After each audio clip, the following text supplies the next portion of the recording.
Welcome back to this video. In this video, I will show you how to remove or delete Instagram channel from your Instagram profile. Let me show you how.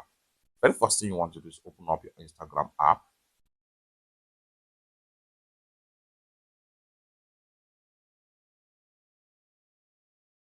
Go ahead and click on your profile icon.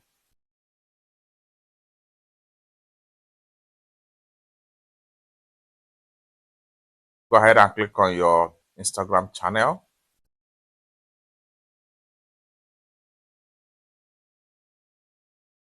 Go ahead and click on your channel name.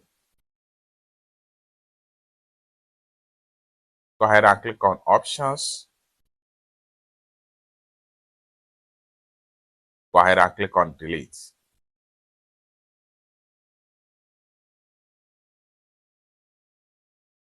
I'm going to go ahead and click on delete right here.